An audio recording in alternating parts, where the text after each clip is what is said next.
안녕하세요. 34살 전라남도 광주에 사는 여자입니다. 5월은 가정의 달이라 꼭 저뿐만이 아니더라도 많은 사람들이 자식된 도리와 부모로서 무언가 준비를 하는 분주한 달인 것 같아요. 몇 년 전 이맘때쯤에 저희 집에서 일어난 기막힌 사연에 대해서 이야기를 해볼까 합니다. 사람이 부부로서 살면서 마땅히 해야 할 도리가 있는데 그렇게 하지 못할 경우를 보게 되었고, 그러면서도 어떻게 이렇게 당당하게 생활할 수 있는지 생각이 많아지네요. 사연을 시작하려면 3년 전쯤으로 거슬러 가봐야 합니다. 남편은 저와 동갑내기 부부로 약사의 길을 함께 걸어가고 있으며, 현재는 약국을 운영하며 매일 얼굴을 보는 사이가 됐어요.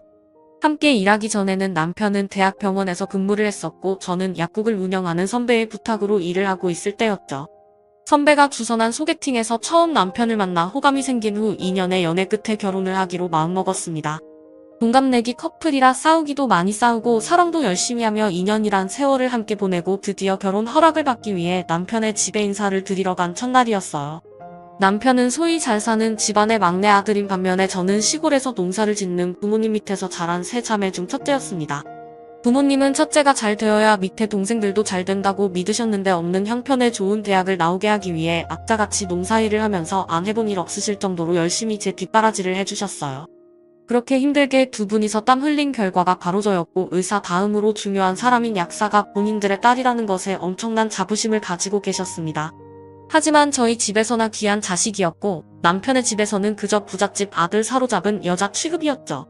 남편의 집에 초대를 받고 간 날에는 시부모님과 아주머님 내외가 반겨주셨으며, 식사를 무사히 마치고 남자분들이 거실로 나가 이야기를 나눌 때 어머님과 예비 형님이 과일을 썰고 있었고, 저도 거들려고 갔지만 손님이라며 결혼한 후부터 하라는 말을 듣고는 거실로 나왔습니다.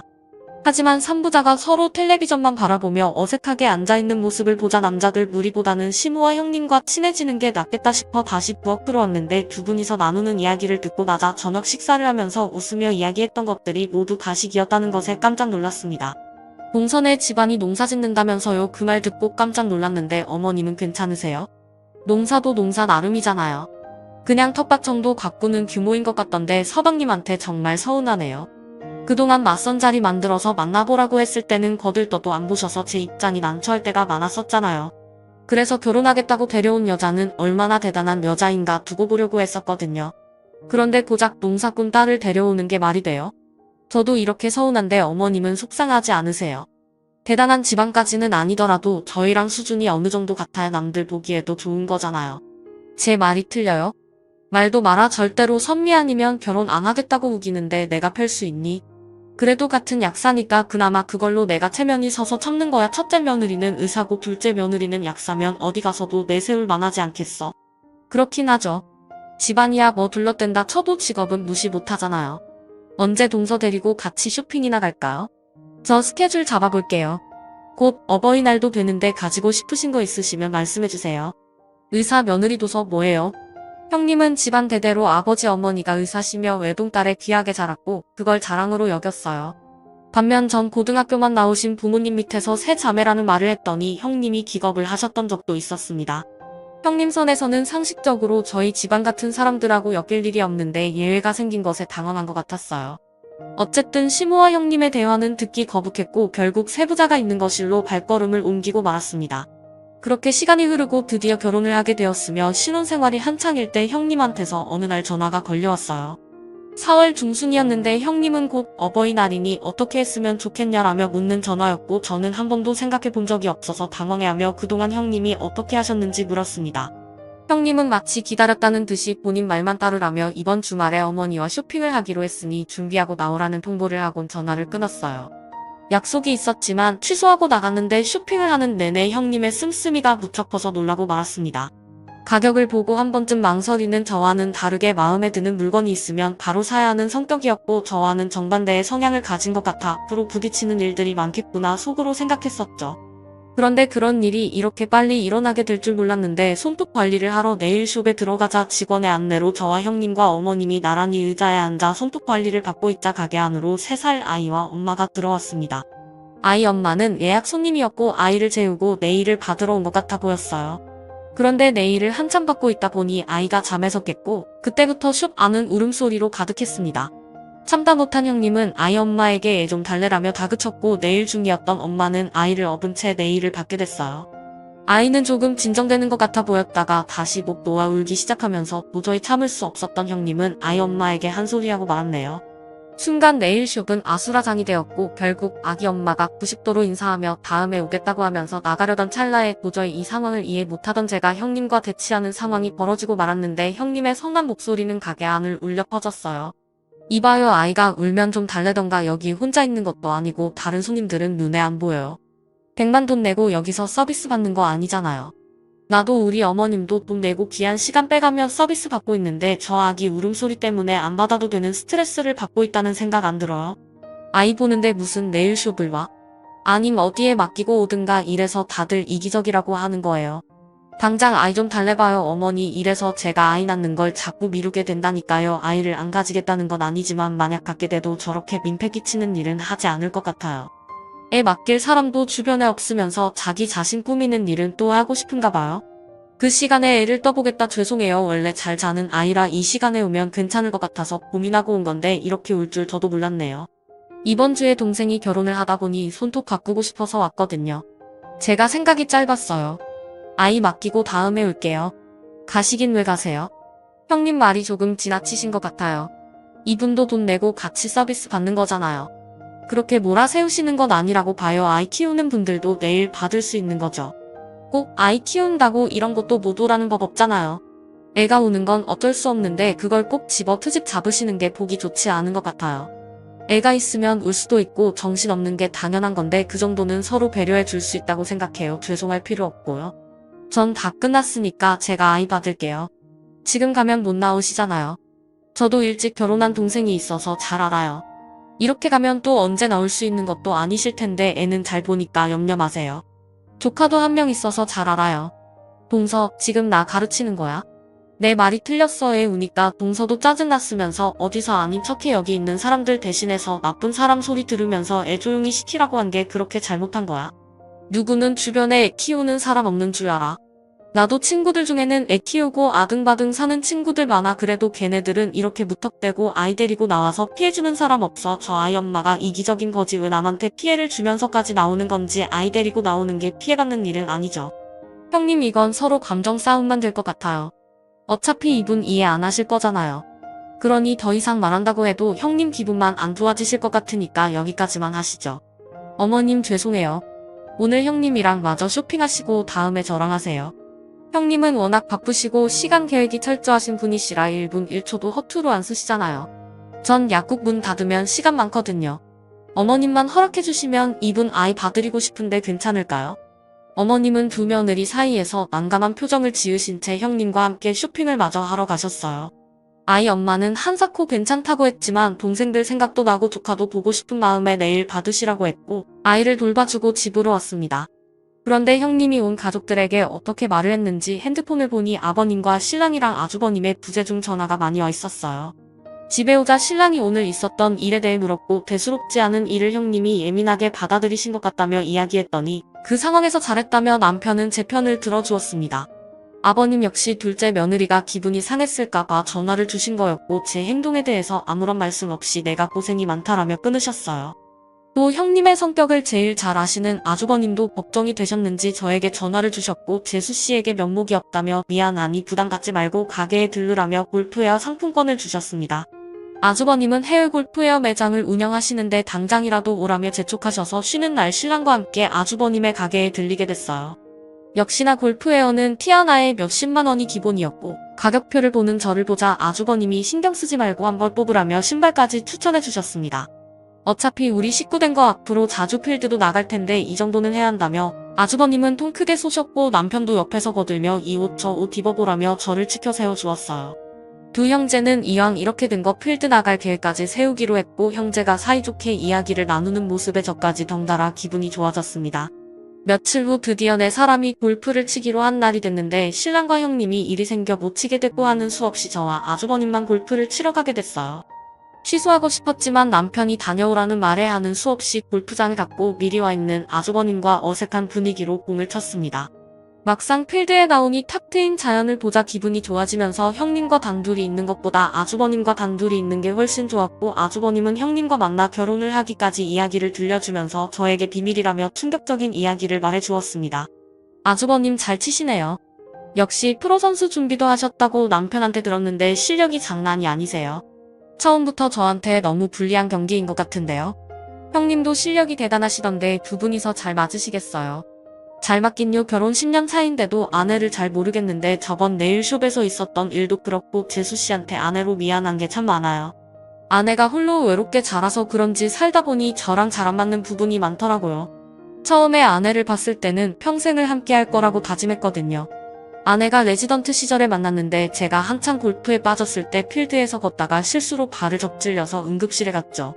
그때 아내를 처음 봤는데 아내도 그렇고 저도 뭐에 홀린 것처럼 서로 첫눈에 반했었어요.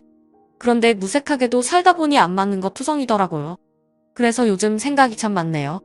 재수씨한테만 말하는데 실은 이혼 생각도 하고 있어요. 점점 사나워지고 자기밖에 모르는 성격이 강해서 너무 힘드네요.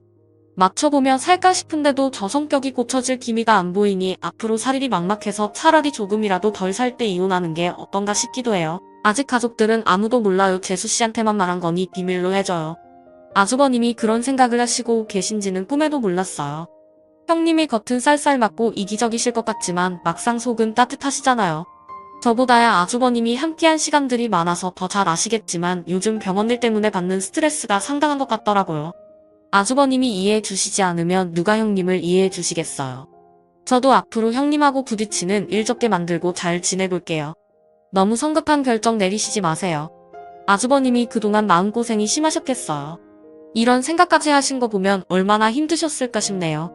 동생이 재수씨 같은 천사는 없다고 했는데 우리 아내한테 그렇게 모진 소리 듣고도 아내를 두둔하시네요. 정말 동생 말대로 재수씨는 마음이 참 따뜻한 것 같네요. 저희 집 식구로 와줘서 감사해요. 저 같으면 중간에 껴서 제 아내가 미울만도한데 어느 정도 이야기는 들어서 다 알고 있어요. 요즘 어머니한테 안 좋은 소리도 많이 듣죠. 아내가 질투가 많아서 원래 재수씨가 가족이 되기 전에는 이 정도까지는 심하지 않았어요. 그런데 어머니한테 딱 붙어서 재수씨랑 이간질 시키는 걸 옆에서 보니 제가 정말 참을 수 없더라고요.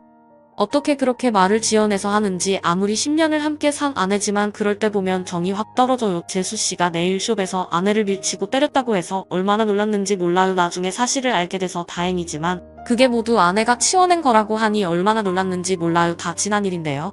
어쩐지 남자 세 분이서 단체로 전화에 부재중이 찍혀 있어서 놀랐어요. 별일 아니었는데 이렇게까지 큰일이 될 줄 누가 알았겠어요. 그래도 서로 오해 풀렸으니 됐죠. 제가 그날 잘한 것도 없긴 해요. 형님한테 되들었으니 자존심 센 형님이 언짢으셨을 것 같더라고요. 저 같아도 한참 어린 동서가 되든다고 생각이 들었을 것 같아요. 아주버님과 골프를 치면서 많은 이야기를 나눴고 그동안 형님으로 인해서 마음고생이 심했던 아주버님이 안쓰러웠습니다. 고탕하고 항상 자신감이 넘치셔서 이런 고충이 있는지도 몰랐는데 새롭게 알게 된 이야기들의 부담도 듣고 가족들에게는 말하지 말아달라는 아주버님의 당부의 비밀을 지키기로 했어요. 골프를 치고 난 후부터 아주버님과 가까워지자 가족 모임이 있으면 항상 절 챙겨주시고 필요한 게 없는지 물어봐 주시는 것에 감사하기까지 했어요. 한 번은 제 생일이었는데 약국에서 일하는 저에게 아주버님 앞으로 꽃다발과 케이크가 배달이 됐었던 적이 있었습니다. 하지만 이 꽃다발 때문에 부부싸움을 하게 되었고 생일날 처음으로 남편에게 서운한 감정이 들었네요. 남편이 제 생일을 잊고 있었던 터라 꽃다발이 오히려 부부싸움의 원인이 되고 말았는데 퇴근을 하고 집에 들어온 남편은 거실에 놓여있는 꽃바구니를 보자 무슨 날이냐며 물으면서 하루가 다 지나가도록 아내의 생일을 몰랐다는 것에 화가 난 나머지 꽃다발을 던지며 눈치 없는 남편에게 화풀이를 했습니다. 정말 오늘이 무슨 날인지 몰라서 물어 생각이 있는 거야 없는 거야? 아주버님도 알고 계시는 내 생일을 당신이 몰랐다는 게 말이 돼. 이 집 식구들이 얼마나 나한테 관심이 없었으면 단 한 사람 빼고 축하한다는 말 한마디를 해주는 사람이 없냔 말이야. 아버님하고 어머님은 모르실 수 있다고 처형님도 내 생일 챙겨주실 만큼 우리가 서로 가까운 사이가 아니니까 그렇다고 쳐. 그런데 어떻게 당신이 모를 수가 있어. 아주버님은 아침부터 약국에 꽃다발이며 케이크까지 보내주셨는데 사람들이 다 남편이 보낸 건 줄 알아. 당신은 입이 10개라도 나한테 할 말 없어. 남편은 정말 미안해했고 몸둘 바를 몰라 했습니다. 괜히 서운한 마음에 친정엄마에게 전화를 했고 엄마는 울며 전화하는 딸을 위해 내일 집에 오겠다며 달래주었어요. 결혼을 하고 나서 맞는 첫 생일이다 보니 괜히 마음이 약해진 것도 있었고 연애 때는 이런 일이 전혀 없었는데 결혼하자마자 이렇게 남편의 달라진 모습에 낯설고 서운함이 컸던 것 같았네요. 다음날 엄마가 집에 오셨는데 남편은 출장으로 집을 비우게 돼서 모처럼 엄마와 단둘이 오붓한 시간을 가지기로 마음을 먹고 함께 쇼핑도 하며 맛있는 음식도 먹으면서 지내다 보니 시간 가는 줄 모르게 놀았고 저녁이 돼서야 집에 돌아왔어요. 저녁을 먹을 시간이 되자 음식을 배달시켜 먹자고 했는데 엄마는 배달 말고 저녁을 준비한다면서 요리를 하기 시작했습니다. 모처럼 엄마가 해준 집밥을 먹고 싶기도 했던 터라 엄마의 말을 따르기로 했고 필요한 게 없냐고 묻자 엄마는 파와 두부를 사오라며 심부름을 시켰어요.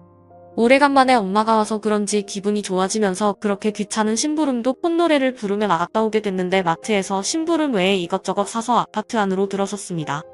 그런데 그때 낯선 사람이 주차장에서 서성이고 있었고 저를 부르며 제 어깨를 치자 깜짝 놀라 소리치고 말았어요.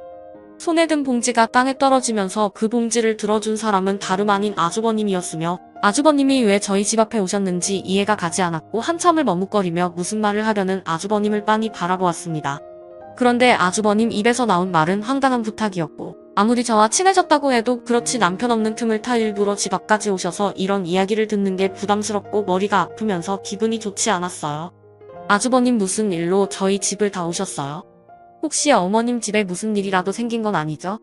갑자기 오셔서 당황스럽네요. 안색도 안 좋으신 것 같고 어디 아프세요? 남편도 없는데 전화하고 오시지 그러셨어요. 동생이 출장 간 거 알고 왔어요. 그래서 재수 씨한테 온 거고요. 아무래도 동생 있을 때 이런 부탁을 하는 건 형으로서 해서는 안 되니까 그동안 제가 봐온 재수 씨는 절 이해해 줄 것 같아서 이렇게 늦은 밤이지만 찾아왔네요. 재수 씨에게 내가 어려운 부탁을 하나 하고 싶은데 내일 하룻밤만 우리 집에 와주면 안 될까요?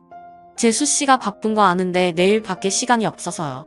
아내가 내일 학회로 집을 비우니까 그날 재수 씨가 우리 집에 오면 안 될까요? 가족들은 몰라야 합니다.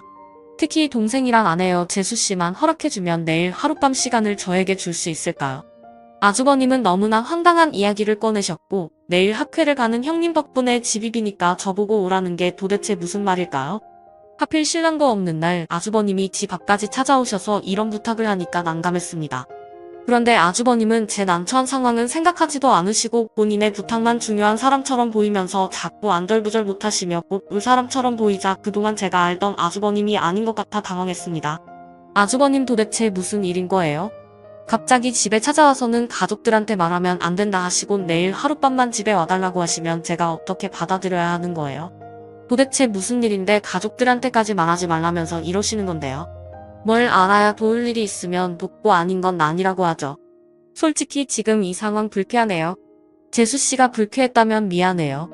절대 그런 의도는 없었으니 내 마음 알아줬으면 좋겠네요. 내일 아내가 학회 가고 없는 날이라서 아내가 없는 집에서 일을 치러야 해서요. 정말 내일 하룻밤밖에 시간이 없어요. 재수씨 그럼 이렇게 하면 어때요? 하룻밤 대가로 10억 어때요? 재수씨가 오해하실 수도 있는데 어떻게 말해야 할지 실은 뜬금없이 아주버님은 저에게 10억을 주시겠다고 하셨고 너무나 당황한 나머지 전 말문이 나오지 않았습니다. 아무리 돈이 많으신 건 알고 있었는데 10억이 누구 동네 강아지 이름도 아니고 주겠다고 하면 바로 줄 수 있는 돈이라는 게 신기했어요. 도대체 아주버님은 뭐가 저렇게 절박하시기에 저에게 하룻밤의 대가로 10억을 주시겠다고 하시는 걸까요? 지금 재수씨가 아시는 시어머니가 제 친어머니가 아니세요. 동생한테는 친어머니이지만 제 어머니는 몇 년 전에 돌아가셨어요. 저도 최근에 아버지한테 들어서 알게 된 거라 그동안 지금의 어머니가 제 친어머니인 줄 알면서 살아왔었거든요. 부모님이 한 번도 그런 이야기를 안 해줘서 당연히 꿈에도 몰랐는데 몇 년 전부터 아버지가 저만 데리고 친족분이라며 병문안 간 병원이 있었어요. 아마 3번인가 4번 병문안을 간 것 같네요.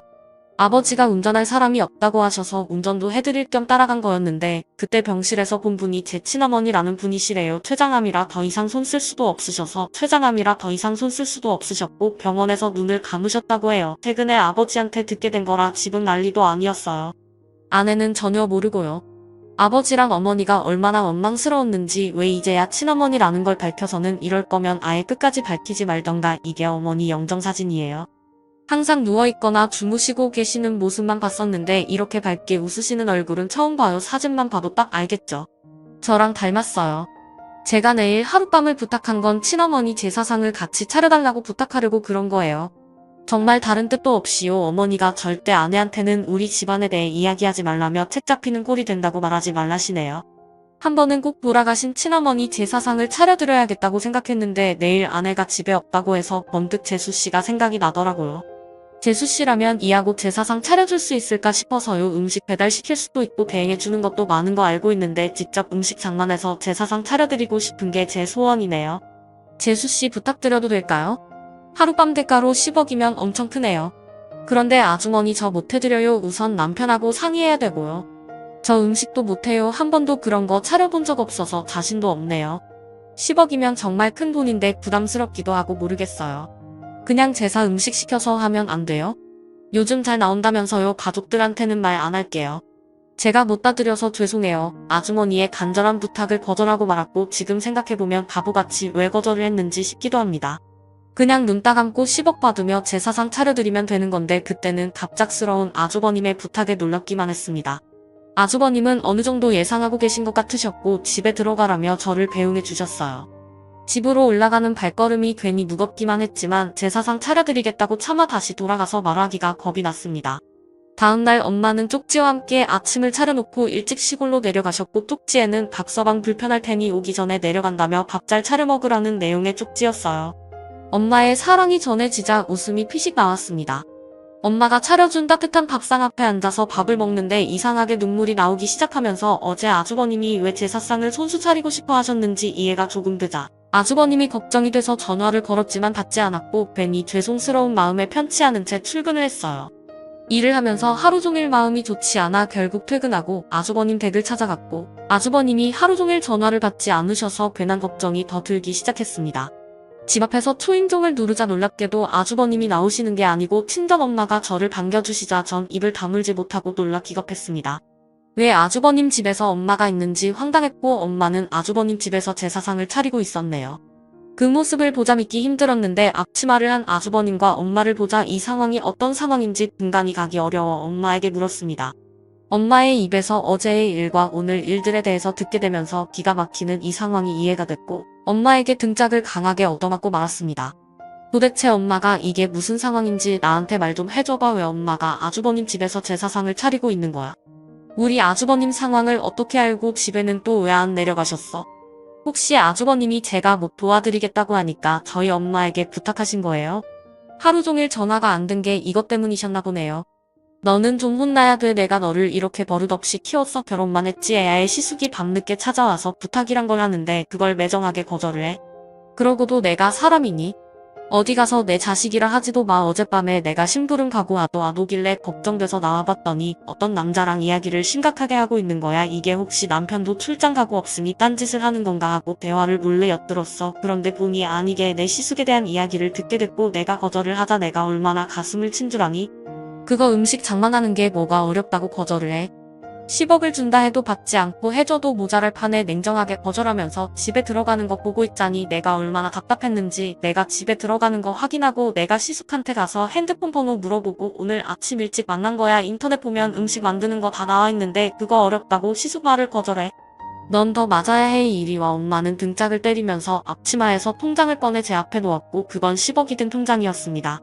아주버님은 제사상을 차려준 엄마에게 정말로 10억을 줬고 눈앞에 10억이 보이자 엄마와 아주버님을 번갈아 가며 쳐다보았어요. 아주버님은 내가 정말로 준다고 했지 하는 당당한 표정이셨고 엄마는 미련한 것 같으니 하는 한심한 표정으로 저를 내려다보고 있었습니다. 아주버님은 엄마에게 너무 감사하다며 허리 숙여 깊은 인사를 하셨고 엄마는 10억의 대가로 제사상 한 번은 부족하다면서 앞으로 친어머니 기일이 되면 친정집으로 내려와서 함께 제사를 지내자고 하셨네요. 엄마가 살아서 힘 닿는 데까지 제사상 차려줄 테니 아주버님은 걱정하지 말고 매년 시골집으로 오라고 하셨어요. 그 말을 들은 아주버님은 마치 어린아이처럼 친정엄마 앞에서 눈물을 보였고 가만히 있던 저는 또 한 번 정강이를 맞았습니다. 그 사건이 있은 뒤 저와 아주버님은 가족들 몰래 비밀이 생겼고 1년에 한 번씩 제삿날에 친정집을 내려갑니다. 아직까지 형님과 남편은 눈치를 못 챘고 설령 눈치를 챈다 하더라도 죄 지은 건 없으니까 당당하자는 아주버님 말에 당당하기로 했습니다. 하루는 아주버님에게 형님과의 이혼 생각은 어떻게 됐는지 물어봤고 놀랍게도 긍정적으로 바뀐 아주버님에게 박수를 쳐드렸어요. 아주버님은 고치기 힘든 게 사람이라고 하지만 한번 고쳐보며 살아보겠다고 하시면서 비밀 하나가 해결이 된 셈이었습니다. 그런데 요즘은 제가 눈치 없는 남편 때문에 이혼 생각이 자꾸 나서 아주버님께 비밀을 하나 추가해야 할 것 같은 생각이 드네요. 물론 비밀은 어디까지나 비밀이고 아주버님과 저만 알다가 끝날 것이기 때문에 그게 걱정은 안 해도 될 것 같습니다. 그리고 10억은 친정엄마가 딸 셋에게 2억씩 나눠주시고 나머지는 노후 자금이라고 하셨는데 아직 못 받았지만 욕심을 버려야겠죠. 엄마 돈인데 탐내면 정말 엄마 자식 아니라고 할 듯 싶네요. 제 사연은 여기까지이며 남다른 방식으로 아주버님과 둘도 없는 우정을 쌓게 되었고 든든한 아주버님이 옆에 있어서 결혼 생활이 힘들어도 버틸 수 있어서 즐겁습니다. 긴 사연 읽어주셔서 감사합니다.